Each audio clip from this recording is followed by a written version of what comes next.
बंधू भगिनींनो, श्रोत्याला विशेष सूचना आहे. आपण गणपती पूजतो त्यावेळेला 10 इंद्रियाचा गणपती, विघ्नहर्ता गणपती. 10 इंद्रियाचा विघ्नहर्ता गणपती कसा झाला? 10 इंद्रिय घेऊन त्यांचा जन्म झाला. कशाचा झाला? तर एखादी बालकाचा. सगळी इंद्रियाचा घेऊन जन्म झाला आणि विघ्नहर्ता कसा झाला? त्याचा ज्यावेळेला त्यांच्या वडिलांनी शिरच्छेद केला, प्रत्येकाला शिरच्छेद केलेला माहिती आहे. पण ते शिरच्छेद करण्याच्या पाठीमागं कारण कोण होती? तर तर पार्वती. का होती?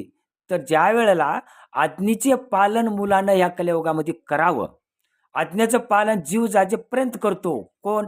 ते गणपती. तितक्याच काळामध्ये कोण आला? महादेव त्याचा पिता आला आणि जात असताना दर्जामध्ये काठी आडवी लावली आणि त्यानं मध्ये जाण्याचा प्रवेश होऊ दिला नाही. त्याच काळामध्ये महादेवानं काय केलं? त्यांचं शिर उडवलं. पण पार्वतीला विचारलं, की "माय तू का कुणालाच काय देऊ नको म्हणली होती?" त्यावेळेला तिचं नाव काय? पार्वती. पार्वतीचं तेच काय? सुरेख. तेच प्रत्येकाशी सहन होत नाही. सुरेख. आणि त्या सुरेख तेजातून काय निघाला? तर एक ओंकार शब्द निघाला. कोणता ओंकार शब्द निघाला? तर ते ओंकार काय म्हणला?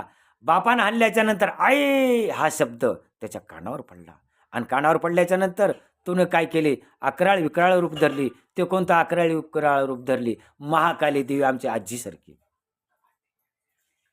आमच्या आजीसारखी महाकाली देवी रूप धरले, लांब सडक जीभ काढली आणि सगळ्याचा नाश करते.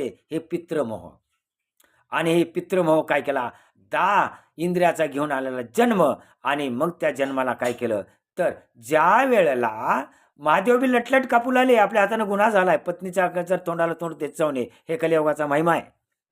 पती जर पतीने सुद्धा गप्प बसावं, आपल्या हातानं गुन्हा झाला, लेकराची हानी झाली, असा पश्चाताप झाला आणि पश्चाताप झाल्याच्या नंतर महादेवाने काय केलं? गप्प बसले आणि शरणागती कुणाची करू लागले?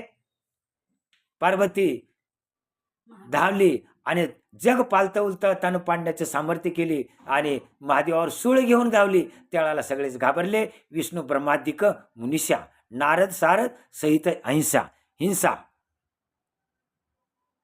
अशी त्यांची परिस्थिती झाली. म्हणून विनंती करण्यासाठी आले आणि विनंती करीत असताना त्यांनी काय सांगितलं, की याचं शिर गेलेलं आहे, शिर गेलेलं आहे, शिर कामातून गेलेलं आहे. इंद्रिय आम्ही जिवंत करू. 10 इंद्रियाचा बांधा आहे. शिर मात्र परमेश्वर आहे. शिर कोण आहे? परमेश्वर आहे. आणि ते परमेश्वर घेऊन आलेला कोण होता? गणपती आला होता. आणि म्हणून त्यांच्याकडे काय केलं? तर 27 घराचा अधिपती बी आहे. विघ्नहर्ता आहे. आपल्या किती आहेत? 27 घरं माग लागतात. 27 घराचा हा आपला महिना आहे. म्हणून 27 घराचा विघ्नहर्ता गणपती आहे.